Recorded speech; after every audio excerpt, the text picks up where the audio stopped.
I'm Jane Applegath. This is the Epic Vision Zone, where bold ideas meet extraordinary leaders. What if the blocks holding back your health, happiness, and success aren't in your circumstances, but in your subconscious programming? And what if consciousness itself is a technology, one you can learn to engineer on purpose?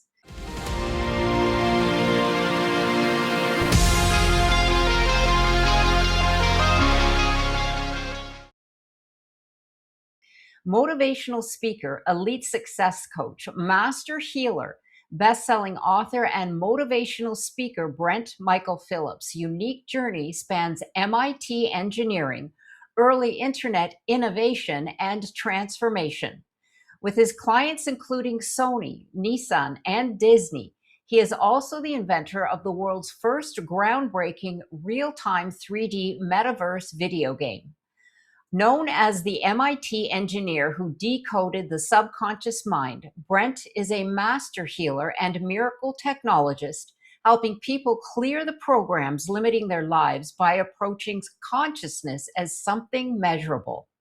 After a life changing energy healing experience, Brent created Awakening Dynamics, a system that has supported more than 1,900 documented instant healing and profound personal transformations. Brent's ADT method decodes the mechanics behind spontaneous healing, manifesting prosperity, and rapid spiritual awakening. Combining applied neuroscience, quantum physics, and spiritual principles, it reprograms the subconscious at its root for lasting results. Brent is also the author of 6 books, including the #1 bestsellers, Living Proof, and Thought Leaders Business Expert Forum at Harvard Business School. Welcome, Brent. Thank you for joining us here today. Oh, excited to be here. This is great. Yeah, likewise. We're really excited to delve into this. So, give us an idea of what inspired you to do the work that you do today. We touched very briefly on it in the bio, but give our audience an idea. Well, it's kind of funny. Had you told me 30 years ago that later in my life I'd be a professional healer and a spiritual teacher, I would have laughed you out of the room. I would have thought it was a joke because that stuff wasn't even on my radar. Right. Because I grew up very much as an engineer, a scientist, a very skeptical, data driven kind of person. And it was funny that one of my first formative experiences was when I went to college at MIT, which was significant because I got there in the late 80s and I discovered the internet. Mm. And that was a big deal. And I was like, oh my gosh, right? I had no idea there was this worldwide computer network. No, most people didn't at that point. And so I decided to make networking and connecting computers the focus of my studies. And I really thought I'd spend my whole life as a software engineer, Mm. right? I had taught myself to program when I was 10 years old. Computer science was always easy for me. And I figured, well, the one thing that I like doing that I'm good at that I can get paid for is programming computers. So I really thought that was going to be my whole life. And then when I was at MIT, I got my bachelor's degree, I got my master's degree, and I was actually working on my PhD when the internet boom hit. And I thought, Mm. hey, this is my gold rush, right? At that point, I had spent years becoming one of the world's leading experts in internet programming. So that seemed like an easy decision. So I left MIT, moved to California, and recruited my lifelong best friend to start a website company. Mm. And that did pretty well at first. And it is true. It's such a funny thing. The very first website I ever created in my life was the website for the launch of the Sony PlayStation. And that was in the summer of Mm. 1995. That was my first website. Pretty crazy, huh? Right. Yeah. But the web was a little boring, at least for me then. And I really wanted to be a video game developer. So we started a second company to make online games. And that was really my baby. My game Underlight was the world's first graphical 3D real-time MMORPG, and I thought it was going to change the world. Long story short, it could have changed the world, and I suppose it still could, but I found myself for about almost 3-year period bootstrapping 2 internet startups right at the heart of the Mm. internet boom. And I wasn't complaining, but I was working, no joke, 80, 90 to 100 hours every week. It was no exaggeration. I was at the office every morning until late night, 7 days a week, Mm, no weekends, no holidays, no vacations, nothing like that. Because I wanted to be successful with these companies more than I'd ever wanted anything. And my health broke down. I mm, was pushing myself so hard, I started to have some pretty severe chronic pain. And when I was first had started having pain, I didn't worry too much. Because at that point in my life, if you're sick, if you're hurt, you go to a doctor, they give you something, you get better, life goes on. That's what I expected, right? Well, let's mm, just say it wasn't that simple. No, I started seeing doctors and they sent me to physical therapy and put me in splints and gave me anti-inflammatory and all this stuff, right? All the conventional treatment. It didn't help me at all. And not only did it not help me, I was getting worse and worse. mm, And my ability to work started to plummet. The first 2.5 years, I was there 80, 90, 100 hours a week, working all the time.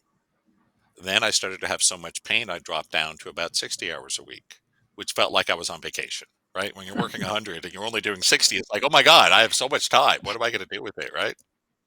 And then it was 40 hours a week, and then it was 20. mm, And so, very long story short, a few years later, I was getting worse and worse. Had so much pain, I had to move in with my parents because there were a lot of days I needed help just getting dressed or cutting my food, just doing really basic life mm, stuff. Right? This wasn't just a little tingle in my wrist. This was severe pain that I couldn't exercise anymore. I couldn't drive normally. I couldn't walk long mm, distances. I mean, it was really bad. And but what happened was after 3 years of conventional therapies, I finally got in to see the head doctor at the Curl and Joe Physical Therapy Clinic, which is one of the top clinics in the world. You go there, they innovate surgeries. Professional athletes go there, Olympians. One of the best places in the world. And I thought the head doctor at this prestigious clinic, he'll know how to fix me, right? right. And I remember I was like marking the days on my calendar. It was like when I was about to turn 16 to get my driver's license. I couldn't wait. I'm like, wow, he'll know what to do. There'll be a surgery, a rehab, a protocol, and I'll get better and life can be amazing again. Well, when I walked in to see him, he's there behind his desk looking at my medical files. And I'm expecting, do you have a new procedure, or surgery, or therapy? What can we do here, right? He just looked at my files and said, well, I'm sorry, son. There's nothing any doctor can do here. You're Mm, always going to be in a lot of pain and you'll never be able to work again. And that was that. And mm, I was stunned into silence. And the last thing he said to me as I left his office, he said, son, do you got somewhere you can go where they can help take care of you until you die? mm. Oh, And I was still in my 20s. yikes. And yeah, and long story short, he recommended me for lifetime disability. Oh, my. And I was told on the way out, they're like, Mr. Phillips, please don't come back. We can't be Mm, wasting our limited resources on impossible cases like you. oh, So the doctor declared me what they call permanent and stationary. What that means is they believe that no matter how much treatment you give someone, they won't ever get better. So I was recommended for lifetime disability and told I'd never be able to work again and I'd always be in severe chronic pain. mm, And you can imagine how devastating that was. oh, But it got even worse because after I heard this, I went to talk to my best friend and business partner. And I figured he'd be all, hang in there, Brent. We'll get through it together, right? What you'd expect from a lifelong best friend. But it was just the opposite. He said, well, mm, if you can't work like you used to, you have no place here. So I got fired from my positions at the companies I had founded. He forged documents and then sold the website company for millions of dollars behind my back. oh, And I was left broke, disabled, in chronic pain, being told I could never work again and no amount of medical treatment could ever help me. oh, my. And oh, yeah, I also lost my lifelong best friend. Mm, I found out a little bit later the reason he did that is he had been secretly seeing the woman I was dating that I was in love with. oh, my gosh. That's Yep. So it was a terrible. total wipeout. And the worst part of it, because Right. I lost that this wasn't just a trauma, this was an annihilation. Mm, It's not like, if I had had a startup company that failed, okay, it happens a lot. You try again, right? yeah. I did not have an option to try again. I had lost everything. I lost my career. Mm. I had lost my entire education, became worthless. I had no ability to make money other than disability, and I didn't know what to do. And we'll keep the story very short, but long story short, uh, I was depressed. I was day drinking. I was using drugs. A big part of me just wanted to die. I really Yeah. thought my life was over. I was very lucky. I had a friend turn me on to positive thinking, and Mm. he said, "Brent, when life's really got you down, that's when we need positive thinking, right?" So, of course, nowadays we call it the law of attraction or the secret, but it's all the Mhm. same stuff. Back in the 90s, we called it positive thinking. And so Yeah. for about 6 months, I became this gung ho positive thinking warrior. I'd go to the weekend seminars and jump around and shout out how I'd be a millionaire. And I had power words on my walls and I made a vision board and said my mantras every day and all that stuff, right? Well, it didn't help. So I gave up on it. Mm. And again, I was very lucky not to spiral down too far. I had another friend turn me on to alternative medicine. And I thought, Mm. hey, maybe there's something here, right? Because Right. I grew up very culturally conservative. So what I learned from my parents was, oh, people that do alternative medicine, they're either hippies or just too stupid to see real doctors. That was basically what I thought, right? Mhm. But I was desperate, so I'm like, what the hell? And so for the next 5 years, I was living with my parents, running up a gigantic credit card debt, doing all kinds of alternative medicine. I mean, you name it, I tried it. I started with acupuncture and herbs and Chinese medicine. Then I did cleanses with a homeopath and special diets with a nutritionist. And I was seeing an osteopath. And I had ergonomics training, and I had a chi machine and a vibration machine and magnets and electric stems and all these different gadgets, right? Mhm. And so for 5 years, I was basically a full time patient. I'd go Mhm. to physical therapy and then get acupuncture and then have some Reiki, right? And then the next day see a nutritionist and blah, blah, blah. So that was my life. And here's the crazy thing, I didn't get better. I just got worse. Oh, My pain just got worse and worse. And yikes. it didn't make any sense. And eventually, I agreed to apply for an experimental study that was developing a new kind of surgery. And the doctor running the study thought I was a good candidate. So I applied and I was accepted. And I went and had the surgery. And as you can probably guess, had the surgery cured me of all my pain and I had just gone to live happily ever after, I wouldn't be here today. I would have been some famous video game developer. Hmm. But what really happened was they botched the surgery and I woke up with my right arm paralyzed at the elbow. Oh, my Lord.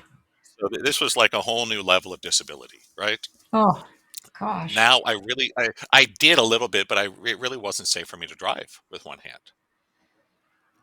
You have no idea how much Mm. we rely on two hands and 2 feet until you don't have one, Right. right? Mhm. That even a simple thing like zipping up a jacket becomes complicated if you can't move one of your arms. I'll encourage everyone, go zip up a jacket with one hand. You can do it. Okay. It's really tough, right? Eventually you'll get it, but it's a bitch. It's horrible. Yeah. And I'll Yeah. encourage everyone, go try to floss your teeth with one hand. Let me see how well No. that goes, right? Yeah, so it was a whole new level of disability beyond what I'd experienced before. And it was frozen for about 6 months. And of course, Mm. the doctors and therapists tried manipulations and splints and braces and all these things to try to get it to move, and it wouldn't go. They did manipulation under anesthesia. They did a second surgery. I mean, all these things. It was pretty horrible. Mm. And it was funny that I remember right around the time I had the first surgery, I had gotten an email from a friend of my Aunt Lauren. Her name was Terry. And she and Lauren had been friends for a couple decades. They were best friends. And Terry, I remember, sent everyone an email, including me, basically said, "Hey, everyone, I want you to know that I'm quitting my job in finance to be a full time energy healing practitioner." Mm. And I almost fell out of my seat laughing. I'm like, what a crazy thing to do, right? Terry had gotten sick from black mold exposure and she almost died. And it turned out this energy healing process she learned saved her life. And that's why she was quitting her career to be a full time Mm. healer. And I remember Lauren called me about once a month. Brent, have you seen Terry? No. Why not? It won't help. I've done Reiki healing and pranic healing and all this stuff, and nothing helps me, and I'm just get worse. Mm. That was my life, right? I tried everything, and I just got worse. So for call me, did you see Terry? No, excuse, blah blah blah, right? And finally, after almost 6 months, Lauren says, Brent, what's it going to take for you to see Terry? And she goes, I'll pay for the session. And I was Mm. like, okay, also buy me dinner. And I'm in. And so she's like, okay, fine, Brent, I'll buy you dinner. I'm like, yes, I'm in, right? Because when you lived on disability for that long, that's a big deal. Especially because a year before, my parents had divorced and sold the house. Oh. So now I had nowhere to live. So getting a free meal was a big deal. So anyhow, I finally made an appointment to see Terry. And it's a hilarious true fact. Did you know when I went to see her, I was her very first professional client? Number Okay. one. She didn't tell me that at the time. Of course, I learned that years later. But she said, okay, Brent, I know you're in a lot of pain and we're here to work with the subconscious. I think you might find some solutions there. And I was like, okay, fine. And, she asked me questions about my childhood and what had happened with my best friend and the career I'd lost and the money I'd lost and all the trauma and pain I'd been through. And, she's doing this block clearing thing the whole time.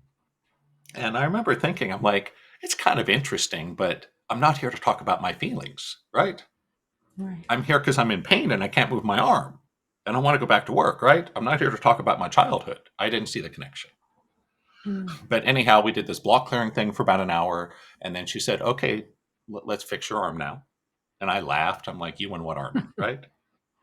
And the craziest thing is, this is all done with the mind. She was sitting across the room from me the whole time. So there's no touching, there's no taking supplements or a machine, nothing like that, Mhm. right? We're just talking. So it's all done with the mind. So I didn't think anything was happening. I just figured we were talking about my feelings, right? Right. And she goes to do a healing and she kind of goes into a trance, her eyes close and she goes silent. And I'm sitting there and I remember I was looking out the window thinking about whether I wanted to get some lunch on the way home, right? I'm like, okay, this is over. On to the next thing, right? I get my free dinner score. And it was crazy. About 30 seconds into this healing process, there was a loud crack and pop in my elbow. And it was really loud. And I think Terry heard it. As I was like, whoa, it's kind of surprised me. I was like, what was that? Right. And Terry's like, try your arm. And I did. And I couldn't believe it at first, but I could move my arm again, just like the surgery had never happened. And Mhm. that is the shortest version I can try to squeeze in about how this very skeptical, agnostic, scientific, nerdy engineer experienced a miracle and devoted my life to healing. Wow. And I do want to be honest with the audience. I don't want anyone to take away the wrong message here. Mm. What did happen that day is my paralyzed arm from the surgery Mhm. instantly healed. So the damage from the surgery healed instantly. That really happened. What did not happen, it wasn't like all my problems were solved in an hour and then I lived happily ever after. So all the chronic pain I'd been in, all the movement dysfunction, the immobility, none of that healed in an hour. Mhm. Just the botched surgery did. Right. But it gave me that reference point that said, wow, this is real. Something really happened here. Mm. And that's why I decided that as much as I had grown up thinking it was a bunch of hippie bunk, I'm like, wow, energy healing, there's really something here. Yeah. But uh, I'm still a scientist and an engineer. I don't accept it's all just a bunch of woo woo. What I have found is there are laws of the universe that govern healing and intuition and manifesting, just like those laws of the universe that govern gravity and electromagnetism and things like that. Mm. That quite simply, miracle healings, we only use that word miracle when confronted with a phenomena that we cannot fully explain given our current level of science and technology, right? Right. So I just want to call out. I don't see what I do is it is in a sense it is true that I am a miracle technologist, but that technology is really important. That what Mm. I found is that as much as it seems woo woo, energy healing, instant healings, intuition, law of attraction, I don't see these as supernatural forces. I see these as simply downstream effects of managing our own consciousness. Mm. That what you said at the beginning is very true. I see consciousness as a form of technology. And I think a good example would be electricity. Mhm. That humans, primitive humans were not stupid, just so we're clear, right? Cavemen, not stupid. They just didn't have advanced technology. So when cavemen saw a lightning during a thunderstorm, they saw electricity, right? They knew what it Right. was. They could feel the effects of it. They would reach out and touch a rock on a cold winter morning and get a static shock, right? Hmm. So primitive people knew that electricity existed. They just didn't know exactly how it worked or how to control it. Right. And that's kind of where we're at right now with consciousness technology. We Mm. recognize the effects of it. We go, gee, this person did healing and they got better, right? This person manifested and made money, right? This person asked for guidance and got a good answer. What's going on there, right? Mhm. Well, what's going on is we're simply learning to use this technology. And what happened with electricity? Well, for most of human experience, hundreds of thousands of years we're on the planet, we recognize it, but we don't understand it. Then Mhm. in the 19th century, we figured it out. Newton at first, and then later Tesla and Edison and Maxwell and all these great scientists and engineers, they figured out electricity and they turned it into technology, right? The Mm. electric light that we've got right above our heads, that's technology, isn't it? It's electricity put to work to do something practical. And that's what I see energy healing, manifesting, meditating. These are forms of technology, but instead of being based on electronics, they're based on human consciousness. Mm. But it's really the Wow. same stuff. So my goal is to basically go, hey, there's nothing wrong with a woo-woo approach. It has its place for sure. That's just not me. I want to know how it works. That most Right. people, when they get a driver's license at 16, they just want to drive their car around, right? Right. I'm the weird kid that said, I want to know how my car works. So I took 2 years of auto shop and I tore my car apart and put it all back together. It was a wonderful learning experience, right? But I learned out how the car works. Right. And Yeah. I actually did some modifications to my car to make it better because that's a very normal thing to do, right? Right. Well, I Yeah. want everyone to know that's exactly the same attitude I brought to healing. When I had that first experience with terror when my elbow healed, of course I was amazed. But it's not like I ran for the nearest church and signed up for religion. I Hmm. knew that wasn't going to be the answer. I mean, again, there's nothing, I'm not inherently opposed to it. I just knew it wasn't for me. I Right. knew that there are laws of the universe that govern nature. Some of them are physical laws, such as the law of gravity, that Newton and Einstein figured that one out, didn't they? Another good metaphor here. For a long time, humans knew about gravity. Of course we did, right? Caveman throws a rock in the air, falls and hits him on the head. Welcome to gravity, right? But it wasn't until Newton and Einstein that we really cracked the code and figured out exactly how it worked.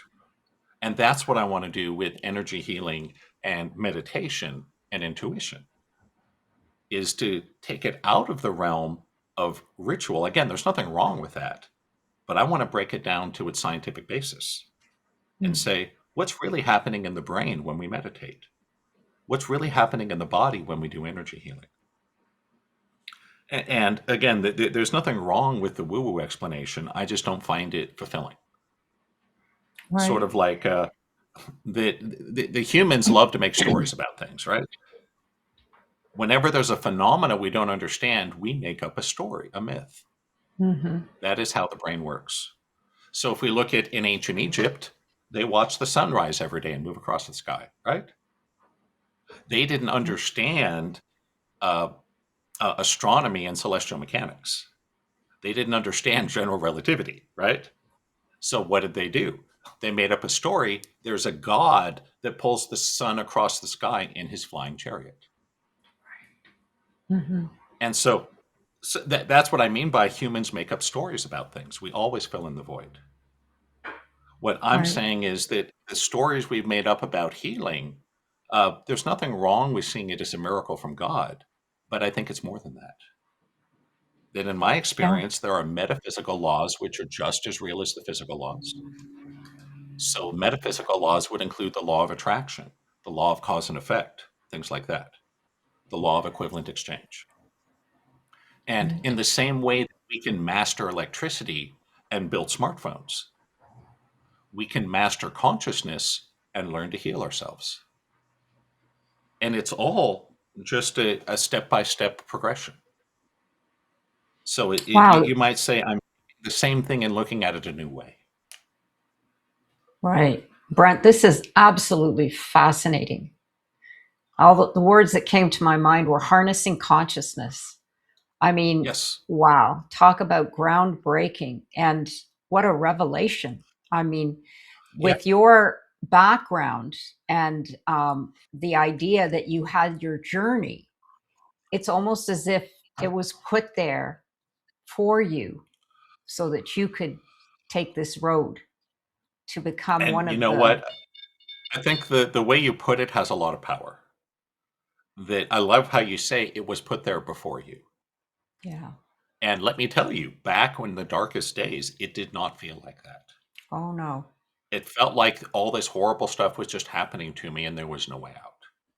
Yeah. That things had gone worse than I could ever have imagined. Yeah. Because when I left Oh. MIT, I figured with my startups, I'm like, well, I'll work really hard for a couple of years. If my startups Mhm. succeed, that's great. I'll make a lot of money. I'll have a stable career. If they don't work out, I'm still plenty young enough to go get a job at Google or Oracle or something. Right. That's what I was thinking, right? Mhm. But never did I imagine I would have this horrific health crisis, lose control of my body, and have my career and education ripped away from me. Mm. But it's kind of funny that I think you're exactly right. You probably heard the saying, life doesn't happen to you, it happens for you. And Mhm. that there's a lot of wisdom there. Yeah. And I look And back and I go, yeah, go why ahead. did it have to be so difficult, so painful? Mhm. And I think the short answer is simple. I had to get to a place of total desperation to open my mind to new possibilities. It's Right. that simple. If I had Yes. gone to the doctors and they gave me a treatment and I got better, none of that would have happened. And in fact, I had friends who had problems with repetitive stress injuries similar to mine. Mhm. And for every single one of them, they went to a doctor, they wore splints for a while, they took anti-inflammatories, they just got better. Right. Yeah. Given I your don't know of anyone background, else. Yeah. yeah. Given your So it was background, almost like yeah. I was so arrogant and so intelligent and so competent that I had to be totally shattered before I was willing to embrace something like acupuncture or an herbal cleanse. Especially desperate to embrace some kind of esoteric energy healing, which is all done with the mind. I mean, how crazy does that sound to a scientist, right? You sit across the Yeah. room from some woman that just talks to you for an hour and then you experience a miracle? That doesn't make any sense. Well, actually, it does make sense. You just have to look at it from the right perspective. Yeah. And I Our think minds are to very use a good powerful. yeah, to use a good science metaphor, modern science and engineering and technology have explained a lot of the universe, for sure. Mhm. Look at the technology we've created, right? Space telescopes, supercomputers, smartphones, global internet, real-time video calls with people in China. That's some pretty amazing technology, huh? Yeah. And the technology is great, but unless it's guided by wisdom, it's just more stuff. Right. And Yeah. ultimately, you're exactly right. I think I had to create such a huge challenge in life because I had to be made so desperate I was willing to let go of what I thought I knew. And that's a takeaway for the whole audience Yeah. that Why does it seem, because I'm sure you've heard the stories from your guests and other people, why does it seem people get pushed right to that point of being right at the limit? Hmm. If you're poor, you literally get down to your last dollar before it turns around, right? If you're sick, you're on your deathbed before you recover. Why is it we have to be put through such extremes? That's a good question, isn't it?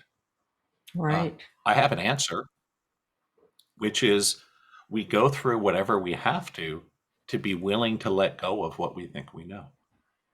Mm. That we're so Yeah. attached to these small truths, right? Hmm. We don't want to let go of them. And we just keep working the old way over and over and over, even past the point that is clearly futile. Right. And Yeah. what I want to what I want to offer to all the listeners is one of the things they taught me in grad school at MIT. I'm going to share right now. They said there's two primary ways that humans learn things. The number one way we learn things is making mistakes. That's pretty obvious, right? We all do dumb things all the time and we learn from it, don't we? Right? It's raining out, you go out without a coat, you get pneumonia. Okay, let's not do that again, right? When you're little, you stick a fork in a light socket, you get a bad shock, you learn never do that again, right? Bad idea. So mostly we learn from making mistakes. But there's a second way for a small chosen few to learn.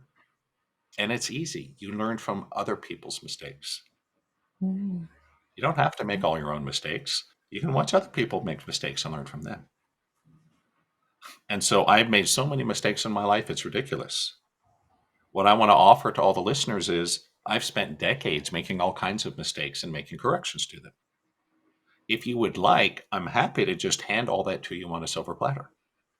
Hmm. If you want to learn from my experience and my mistakes and what works and what doesn't, I will just hand it to you. Go, here you go. But most Right. people don't want to learn that way. They insist No. on making their own mistakes. So, for everyone listening, if you want to go lone wolf it and just watch a million YouTube videos and think you're going to conquer life, go crazy. I'm not going to stop you, right? But I think what you'll find is it's a very long and painful and difficult road. For those Yeah. that are interested in a bit of a shortcut, I can save you a couple decades of pain by teaching you what I've learned. Right. Then you're still going to make mistakes, but at least you're making mistakes on the horizon where we're creating new information, not Yes. just doing the same dumb things over and over, right? Absolutely. And again, Yeah. my Well. goal is, I'm not here to make anyone believe anything. That's important. What I want Hmm. everyone to hear is you don't have to believe anything I'm saying just because we're hearing it on a show, right? Right. Instead of me saying this is the truth, that's not how I approach it.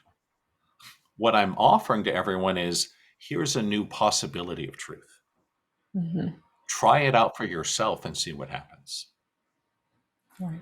So I don't expect people to believe I've facilitated 2,000 miracles. No, you don't have to believe that. I do because I was there for all of them, right? But Right. if you don't believe that, that's fine. But I would Right. say don't write it off. Take it as a possibility and have your own experience first. Yeah. That's the Well, I important thing. believe, yeah, in today's world, Brent, it's certainly becoming more mainstream or more acceptable.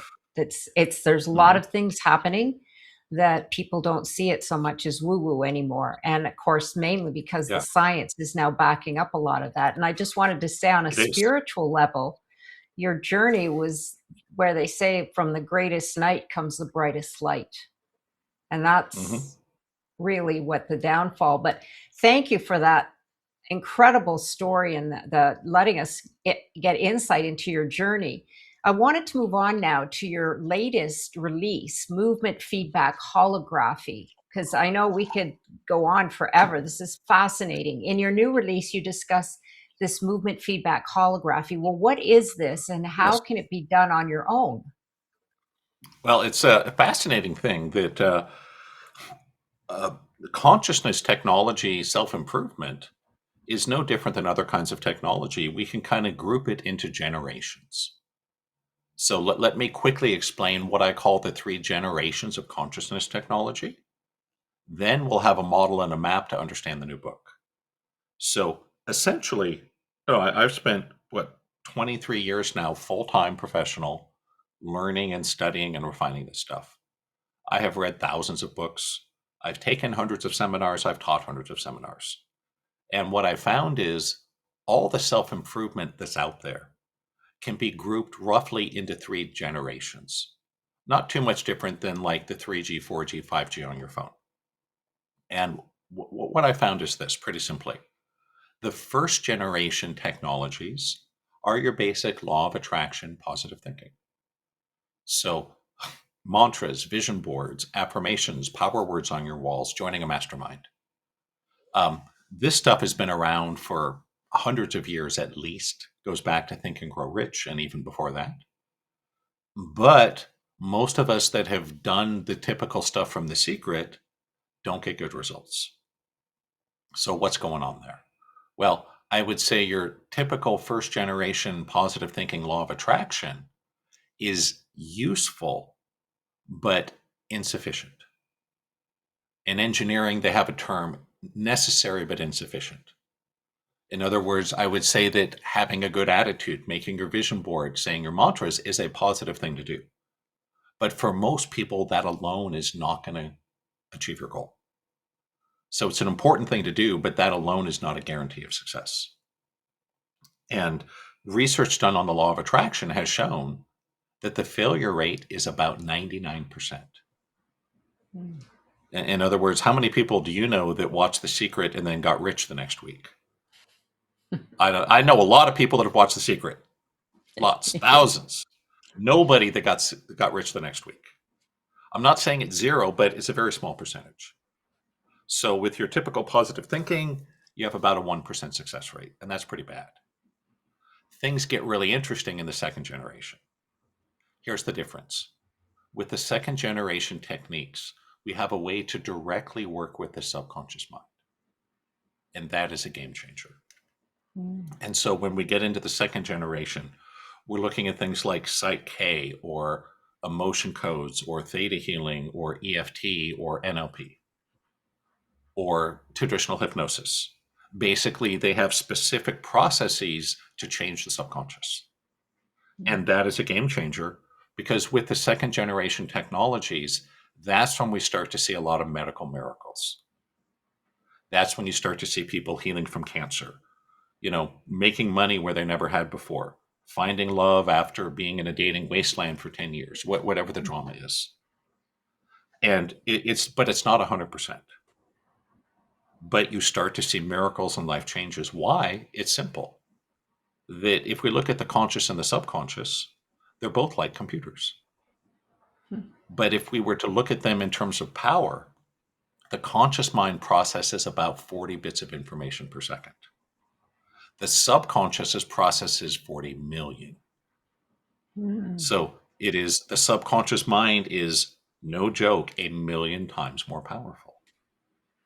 So of course it makes sense that when we start working with the subconscious, we start to see shifts, right? Because it's 1,000,000 times more powerful, right? Now, but the second generation technologies I found were very useful for physical healing and emotional healing for sure. That's what helped me to reduce my pain and get off disability. That's what I learned from Terry was a second gen technology. Subconscious block clearing, subconscious downloads, theta wave entrainment, things like that. And that was great. It helped reduce my pain. It gave me a new career. I was able to make money, pay off my debt, start exercising, start dating, like get a normal life back, right? But it has its limitations too. First thing is, it's not 100% success. There is no such thing. There is no healer or doctor that has a 100% process. There's always people that don't respond or have a bad reaction. But I found that the one thing the second gens were not very good at was manifesting, presence, confidence, and the inner game. And this is the long segue into the book. That by 2008, I had been a full-time healing practitioner for 5 years. I had seen at least 1,000 clients. I had taught seminars. I had seen miracles occur. So it's not like I was new to the woo-woo, right? I've been doing it full time for years. Then I had another life wipe out. We'll skip most of the drama, but short version, I got married and then divorced. And I had mentioned my parents' divorce, so I lost my place to live. And then I was badly injured in a car accident. Then right after that, my first wife left me, and I was right back in the crap again, right? And then the biggest mistake I made was when I started to make money again, I hired a financial advisor who turned out to be a criminal. Oh boy. And long story short, he robbed me blind. Aye. He not only stole all my money, he also took out fraudulent loans in my name. Oh, And I was not only broke, I was $1 million in debt. No joke. And it was devastating after everything I'd been through, right? I just thought I'm getting my feet under me. Life's going to be somewhat normal again. And I just get wiped out. And I had to declare bankruptcy.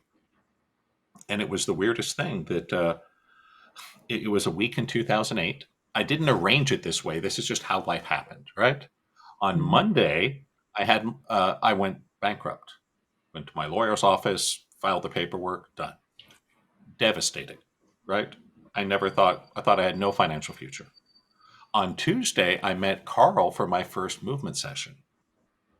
And I had met him because I had been working with a dating coach for years who didn't know what to do with me.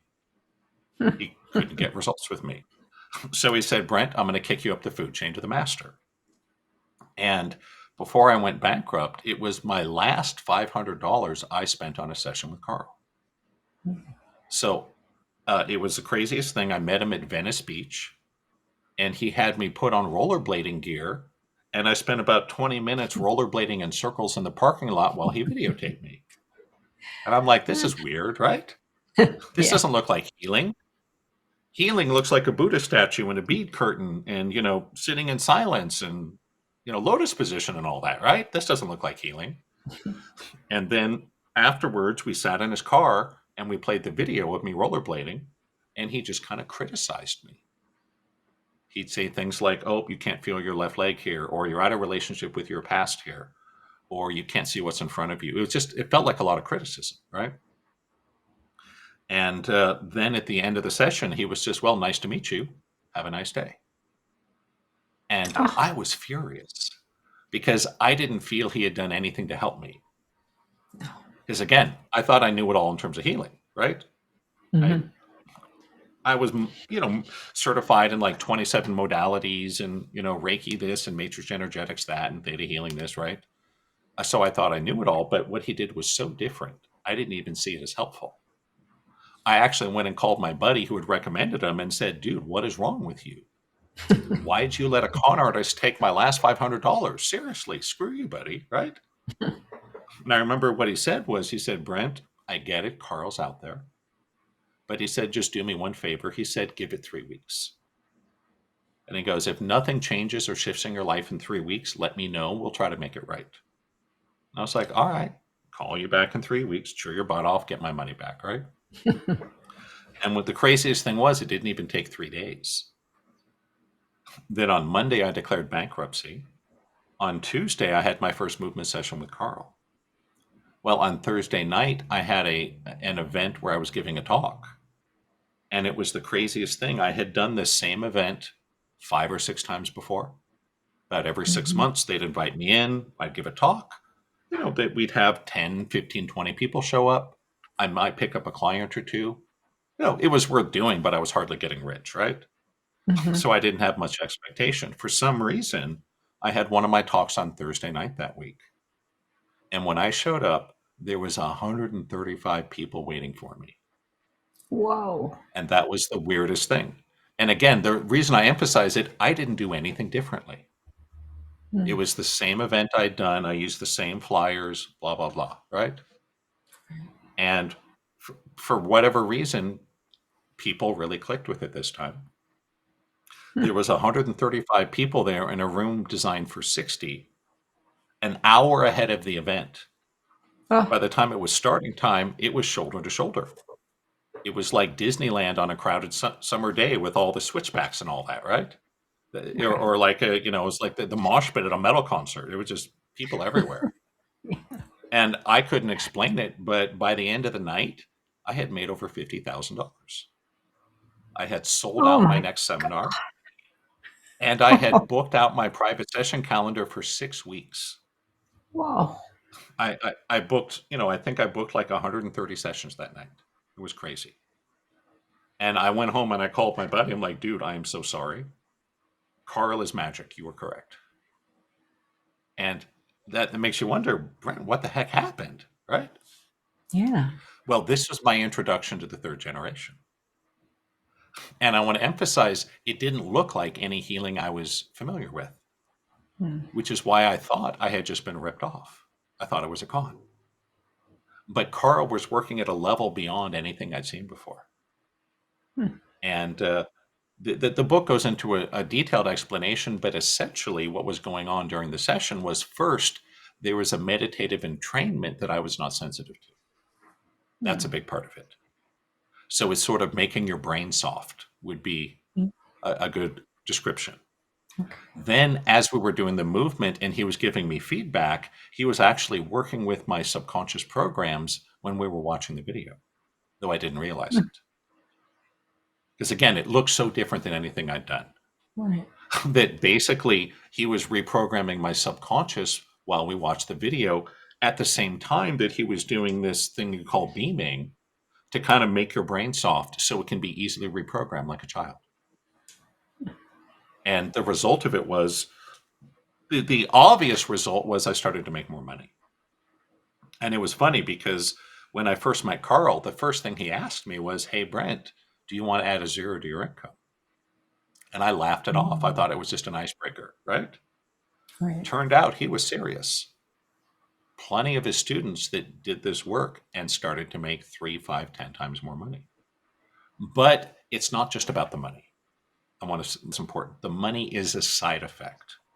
It's not the center. The center of the third gen work is it fundamentally restructures the you sitting in the middle of your life. Mm. That with the first and second gen work, affirmations, mantras, subconscious clearing, that's very useful to do. But the you up in your head that lives life doesn't change. Mm-hmm. We just change some of your programming so life Okay. goes smoother. Worth doing for sure, but the me in the middle was not changed. With the third generation work, what I learned from Carl with the movement and the beaming, the study of awakening, it changes the you on the inside. And I guess the way I would put it is, and again, it's not the money's just an obvious effect. It's not what it's about. That when I worked with Terry and got my life back, that was amazing, but I was still the same me, Mm. right? I was Right. still having the similar thoughts, feelings, behaviors, but the Mm-hmm. subconscious work helped me tremendously, again, to reduce my pain, to build a career, to start to rebuild my life. So it was very useful, but the me in the middle was the same. Mm-hmm. The third generation work changes the you at a Wow. fundamental way. And it's kind of hard to put words on it, right? Right. But Yeah. it increases presence, confidence, your aura, your charisma. It's Wow. sort of you finally find the real you Mm-hmm. after decades of however many lifetimes of searching. And I'll say Amazing. it is a little weird. It's still taking me some getting used to that a lot of us spiritual seekers were out there to find ourselves, right? To find life, the meaning of the Mm-hmm. universe, how it all works. And I found it. And I'll just say it's a little weird what you do after that because we Okay. spend so much time and energy on being a seeker, right? Mm-hmm. And then you find the thing you're seeking. Then what do you do? Hmm. And Right. that is part of where this will take you. Okay. Wow. But I can't wait. it is weird. It is weird. I'll emphasize that. It's different. It's out in left field. It doesn't look, smell, or feel like any kind of healing you've done before. But Everybody needs to know Carl. That's for yeah, sure. Let's put yeah. a spotlight. I wish he was still Wow. on the planet, or I'd give out his phone number. But Oh my you'll need a goodness. medium to get a session with Carl now. He passed away 8 years ago. Oh, wow. Well, Well, we'll continue on because this is fascinating. I'm sure we'll delve into that because I am just fascinated just by being on roller skates, and then he critiques it, and you're just like a Yeah. new amazing. The man was definitely gifted. Well, Yeah, thank it you was. for yeah, Well, I would he's just say it got was so something. funny because when I had my first session with him, one of the reasons I was upset is I didn't feel he'd done anything to fix me. Well, I could imagine. I wanted him to give me a supplement or like tap on my face or, or at least smack me in the forehead and yell hallelujah, right? Oh, yeah. But what I didn't understand was the fixing was implicit in Mhm. the process. Right.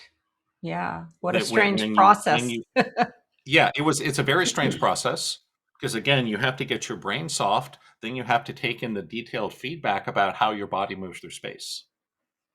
Right. And ultimately, it took me a long time to understand, which Mhm. is why when I learned the second generation work from Terry, I took my first training in 2003. I wrote a book about it in 2006. So, two Right. and a half years from doing a training to writing books on the subject, right? Right. With Carl, I had my first experience with Carl in 2008. Mhm. It wasn't until a year and a half ago that I finally wrote a book about it, Mm. because it took me Okay. 16 years to understand what had happened. Mm. But I'll just say Fabulous. there is an explanation, but it goes Right. a lot deeper down the rabbit hole than we have time for right now.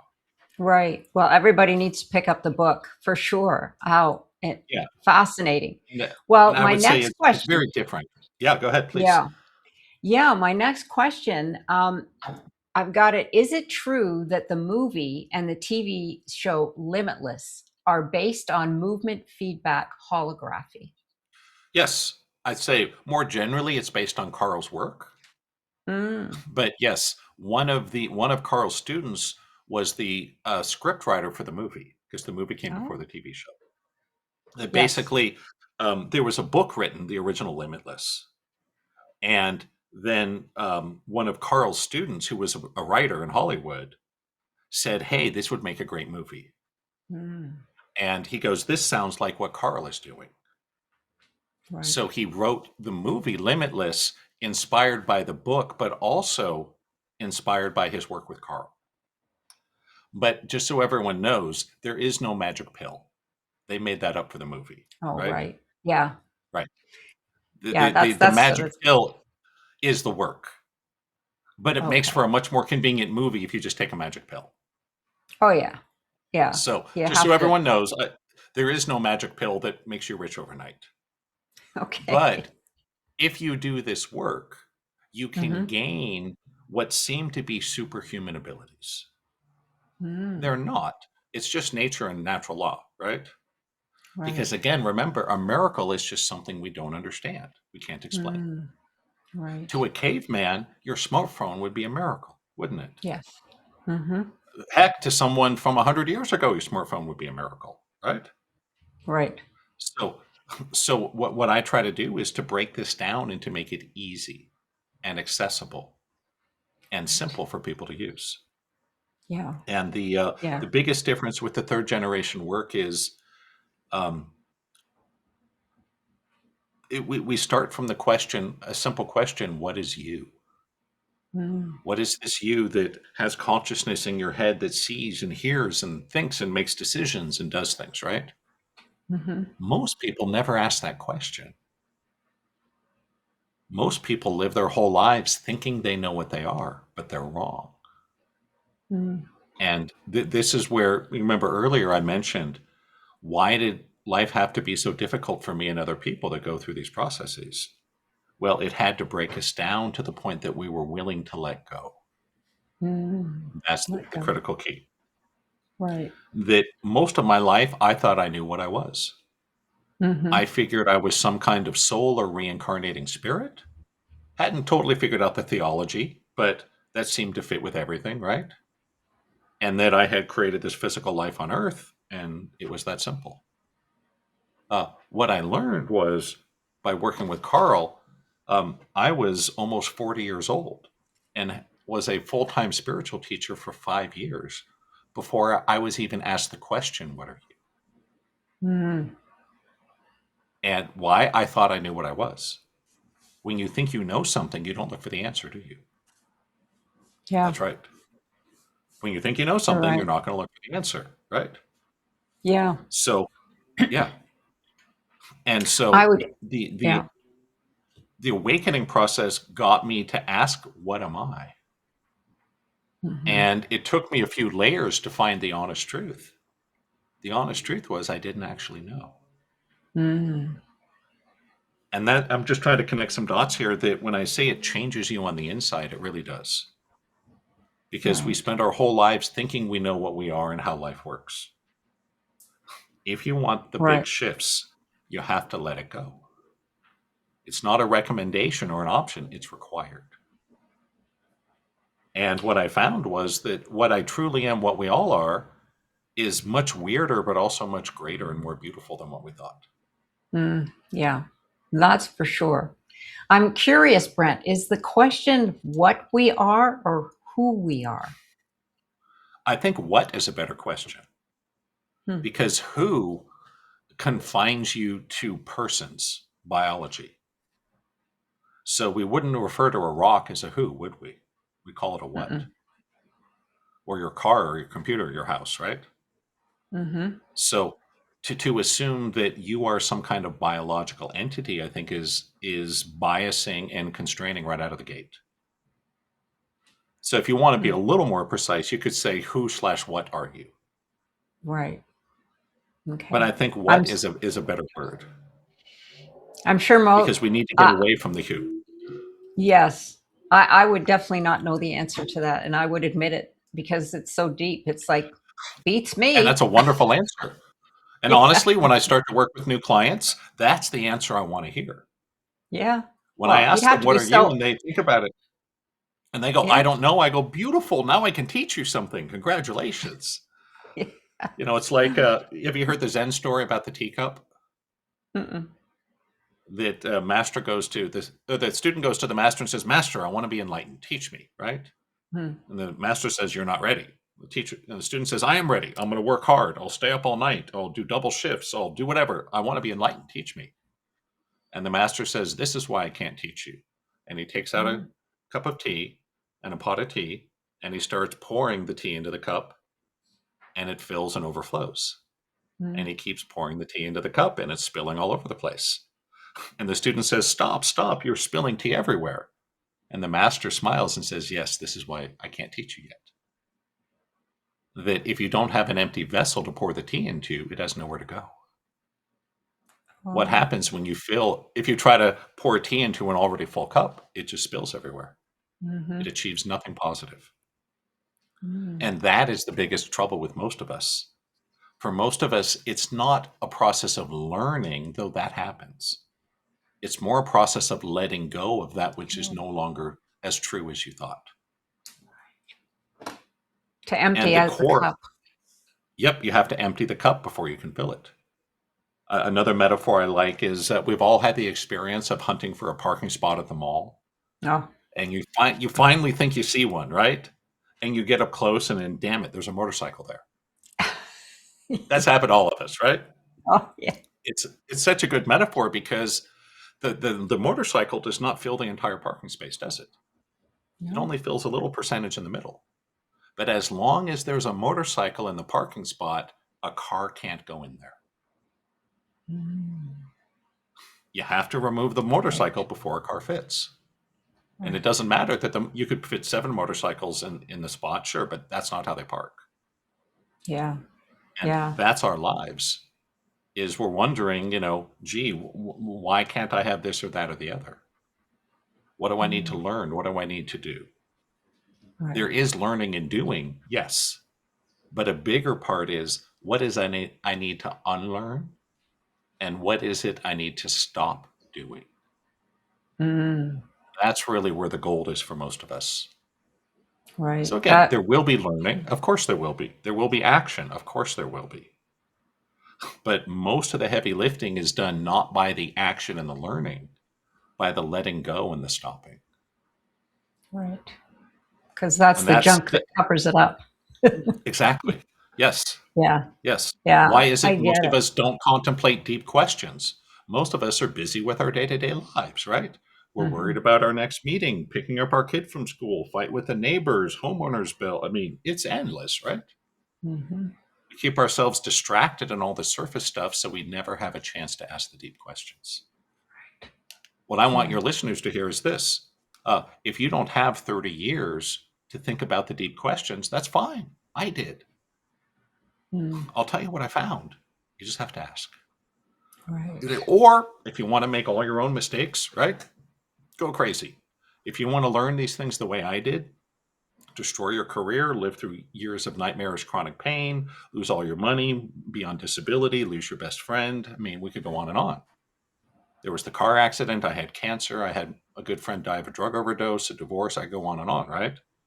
Hmm. If you really want to go through all these things, go for it. I don't recommend it. Right. You know, I've Yeah. written books and programs and classes about it, so you don't have to. Right. It'd be like Absolutely. Well, when I I was went to just going to say, MIT. Mhm, yeah, go ahead. go ahead. I was going to say when I went to MIT, I wasn't hell bent on inventing electrical engineering from scratch. That would have been silly. I Mm. went to MIT to learn what people before me had already figured out. Right. Yeah. Right? We learn from I, those who've I been there. yeah, if I wanted to learn electrical engineering from scratch, it'd take me 300 years. Hmm. Instead, Yeah. I went to a school, I learned what other people had learned before me and massively accelerated the process. And that's what I want to do on the spiritual level. Well, That, that that leads me there's to my next question, Brent. Really. I Mhm. mean, absolutely. It says, what advice would you give to someone who is desperate for a breakthrough, but has wasted Yeah. time on money and on things that don't work? Yeah, I would say the most important thing is don't be trapped by the past. In other Yeah. words, just because you've spent money and time on something and it hasn't delivered results, that should not affect your calculus moving forward. That you spend your money on time right now on things that will give you the biggest benefit. Hmm. And, I totally understand because I was that person. I had spent years. I had one point almost a six-figure credit card debt. Mm. And I had been to not one or two or three healers and doctors. I had been to dozens, over and over and over. And when I say I tried acupuncture, I don't mean I had 2 sessions. I mean I found the best Chinese doctor I could and saw him 3 times a week for 2 years. So I know what that feels like. Right. And just because what you did yesterday didn't work doesn't mean something else can't work today.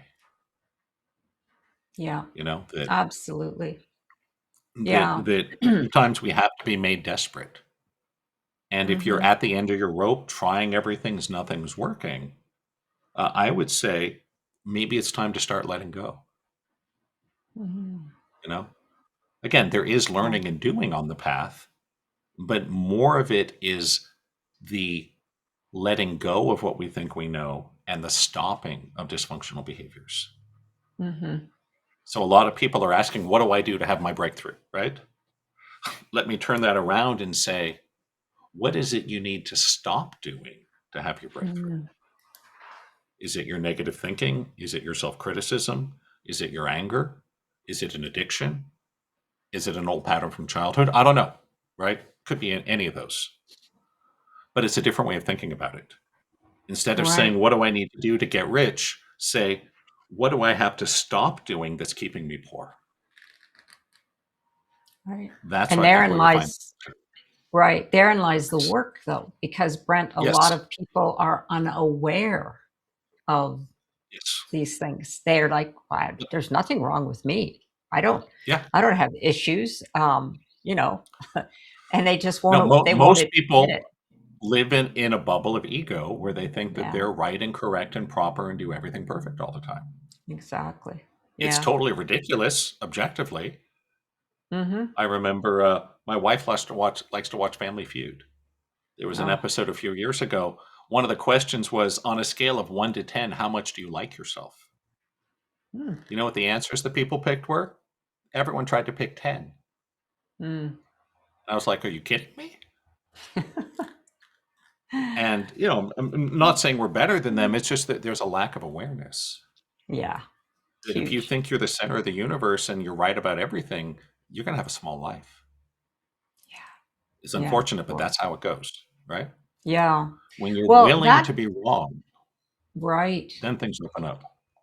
Oh, absolutely. Well, can anyone learn to have access to this kind of, I'd say, power? I don't for Absolutely. whatever. Yeah. And it's much easier than people think. That, again, my goal is not to get you to believe anything, but to get you to use tools. Mm, So it'd be like if I handed a caveman a flashlight. He wouldn't know what it was. I'd have to show him how to use it. But then it could change his life, huh? right. Imagine a caveman with a flashlight. You'd be a god, right? Yeah. And what it comes down to is every single human is capable of doing all these things. Every one of us can be a healer, a manifester, and intuitive. Hmm. The question is, are you willing to get out of your own way long enough to get there? And I would say the answer to can I be really good at this is yes. It's very much like martial arts. That at the dojo I go to with my son, they have a saying. They say there's only one difference between a white belt and a black belt, and that's how many times you showed up. And that's totally true. Right. That basically, short version, if you want to get a black belt in Taekwondo, just start taking classes. It will happen. Right. It might be 2 years, it might be 5 years, I don't know, right?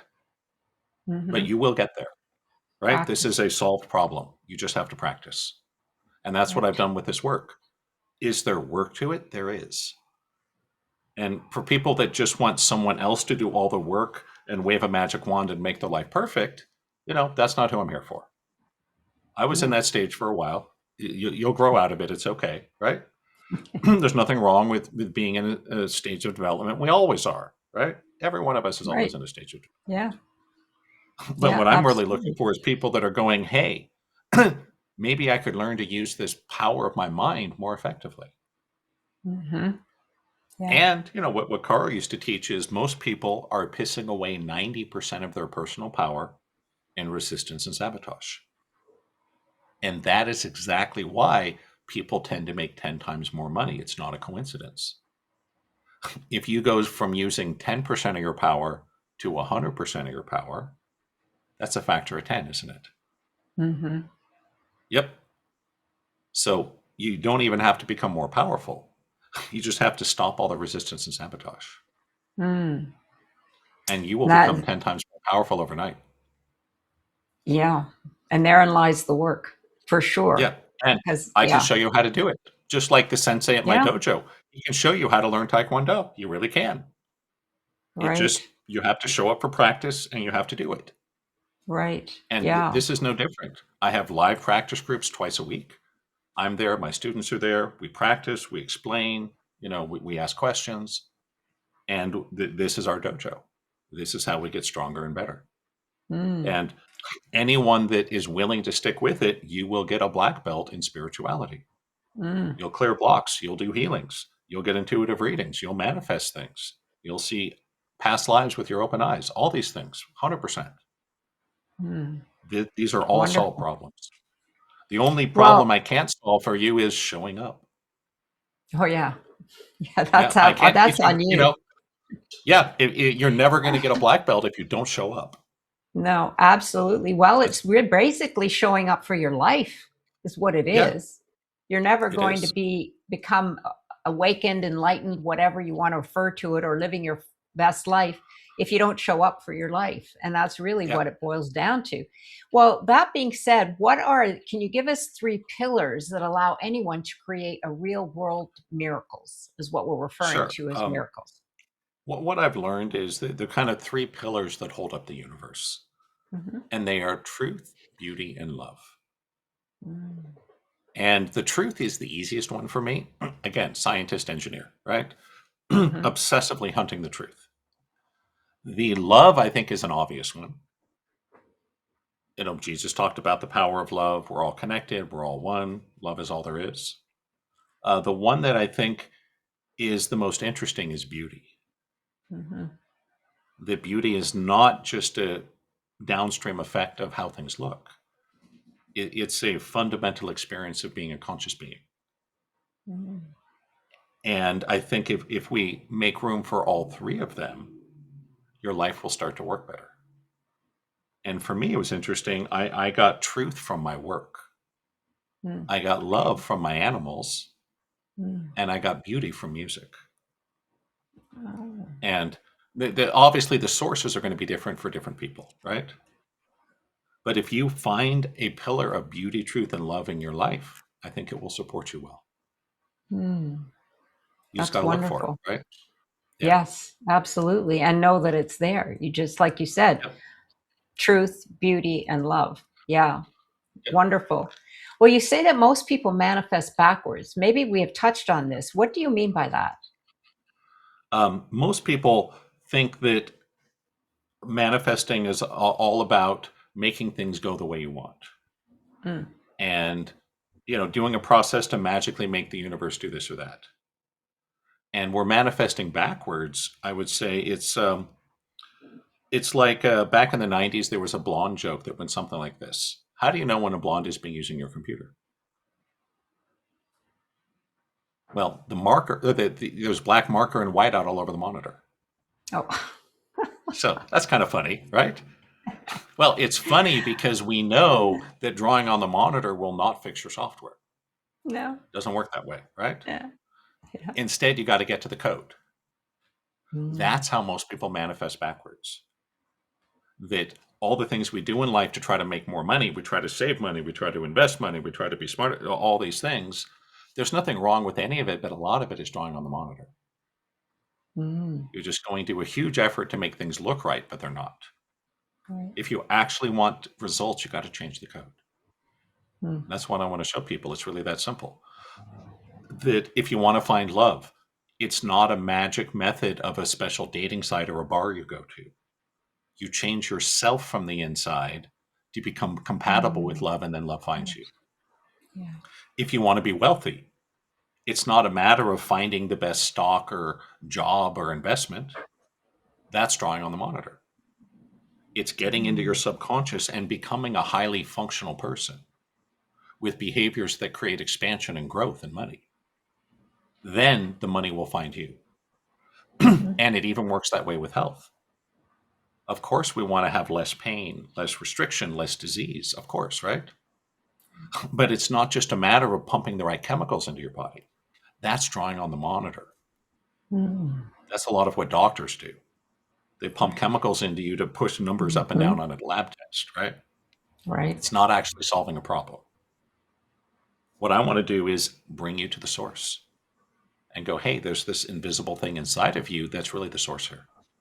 Mhm. So I think the big mistake people make is they're so focused on action in the external world.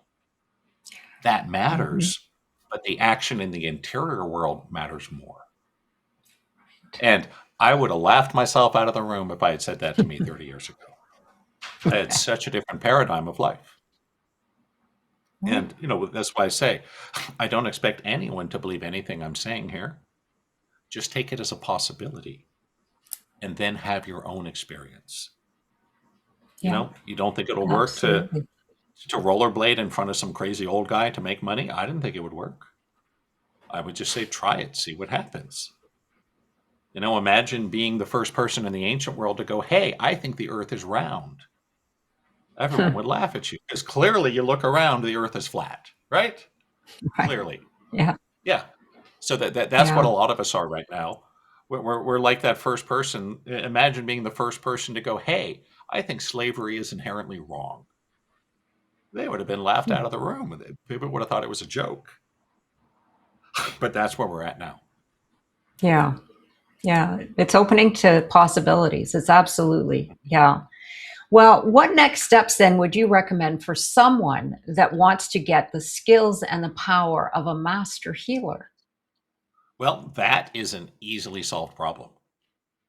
Anyone that wants to level up quickly and powerfully and Mhm. efficiently, that's what I'm here for. Okay. And for people that are willing to show up and do the work, right? Again, if you want to learn to surf, but you never go to the ocean, You weren't getting there. Right. So Yeah. you have to, if you want to get a black belt, you have to go to the dojo and train.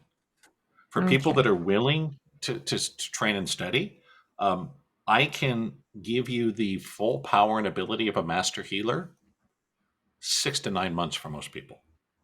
Mm. It's not overnight, but you Yeah. can be one of the best healers in the world in under a year. And I think that's pretty special because I can't think of many vocations or pursuits in life where you can become a master in 6 months. Yeah. Not really. You want And to be a very master meaningful. guitarist? Yeah, master guitarist in 6 months? Yeah, they'll laugh you out of the room. Getting good Mm. at guitar takes years and years of practice, right? You Right. want to be a master surfer in 6 months? Again, they'll laugh you out of the room. That takes years and years. But this is something you can do. Right. And my job is just to Yeah. make it easy and simple, to give you powerful tools, you know? Wonderful. Yeah. I'm sure cavemen were stoked when they invented fire. Oh, yeah. But if you need to see at night, wouldn't you rather have a flashlight? So what I'm doing is I'm just creating better technology. That's Mm-hmm. all. I Yeah. did the energy Fascinating. healing, what they taught me at MIT. I took it apart, I figured out how it worked, and I put it back together and made it better. Mm. So if you want to Yeah. see the better mousetrap, it's here waiting for you. You know, it's that simple. Okay. Well, that being said, what exactly is higher dimensional living? Um, I would say I use higher dimensional living because it is a very precise and accurate term describing what we're doing. That science has proven beyond a shadow of a doubt that the universe we live in has at least 11 dimensions, maybe more, at least 11. But those other dimensions are wrapped up, rolled up so tightly, we don't directly experience them with our biology, Mm. but they're there. And there is such a thing as a higher power, a higher process. Many people have experienced that. And so you ask, okay, how do these other dimensions affect our lives? They affect it enormously. Mhm. How do we work with it? It's simple. Your conscious mind is not connected to the higher dimensions. It's not. So you can sit around all day making vision boards and imagining getting rich. It's probably not going to happen. But the subconscious mind is. So the way we influence those higher dimensions is indirectly through the subconscious. Mm. It basically, we have the law of attraction, which brings things into our lives. That's a real thing. Mhm. But most people try to talk to the law of attraction with their conscious mind. Law of attraction does not listen. It'd be like me yelling at my laptop. That's not going to help, right? Right. Or yeah, it just you're speaking the wrong language.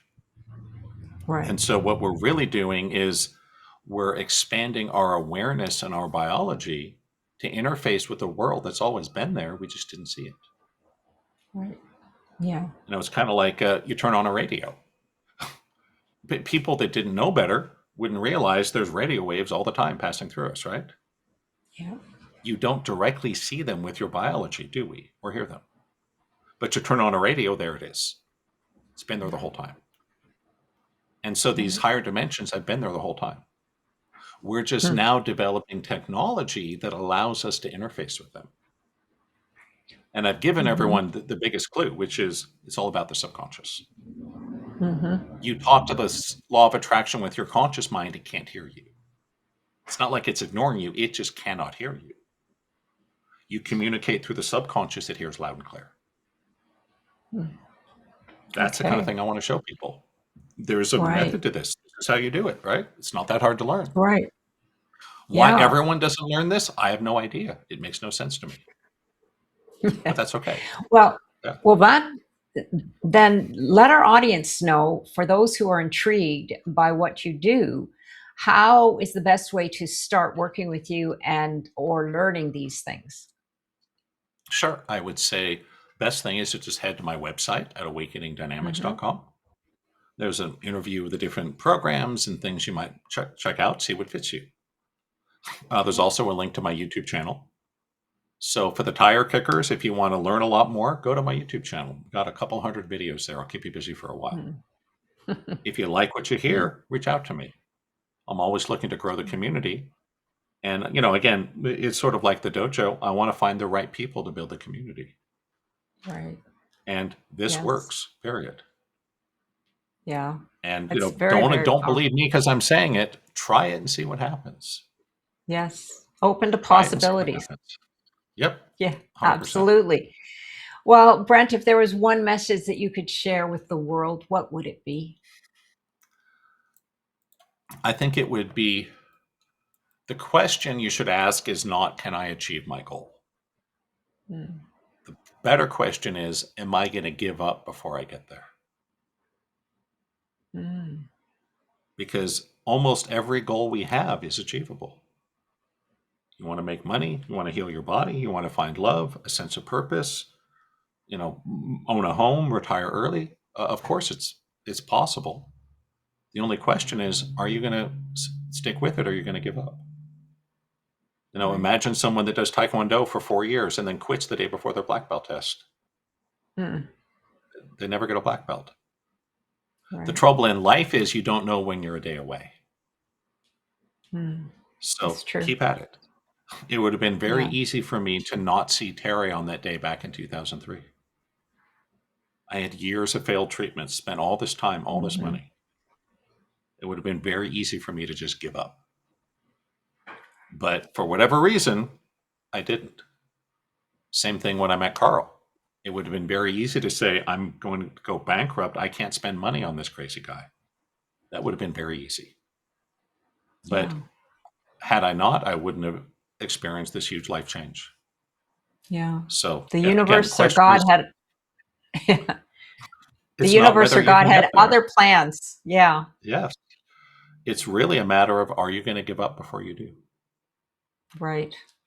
And almost Absolutely. everyone I work with, either they achieve their goals directly or they realize they didn't need to. It's one of the two. So it's not Okay. always that everyone makes millions of dollars. I've had plenty of clients that start making more money. I've also had some that don't. One Mhm. of my longest time students has been with me for, almost 10 years now, helps teach classes. He told me once, he goes, yeah, Brent, I got into this because I really wanted to be rich. But then after a few years of doing this work, I realized I already had everything I need. Mm. It was all in my head. And so that changed him. Instead of always Right. worried, stressing, scarcity, not enough, what's going to happen, he realized, oh my God, I'm fine. It was Yeah. just advertising and propaganda that gotten into his head. The But, programming. right. But for the listeners, don't worry. Most of my clients start making more money, but not everyone does. Sometimes they realize that they already had exactly what they wanted. Right. Kind of like Yeah. the person that can't find someone. And then they learn years later, one of their neighbors was their, in their high school biology class. And they've been living next to each other for 30 years.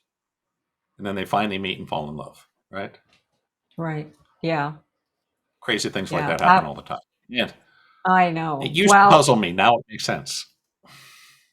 yes, absolutely. Well, I have one last question because we're here on Yeah. the Epic Vision Zone. If your life were an epic story, which I believe it truly is, what would the title be? Hmm.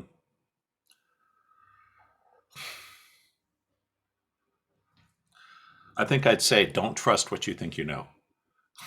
Hmm, that's a good If one. someone had told me that in the 90s, it could have changed my life. Yeah, Because I was so that's a good. sure, I knew so much, I had all the answers, I was so smart, all this education, validation. And it was that arrogance of thinking I knew so much that ruined my life more Mhm. than anything. Right. And therein lies the letting go. Yes, exactly.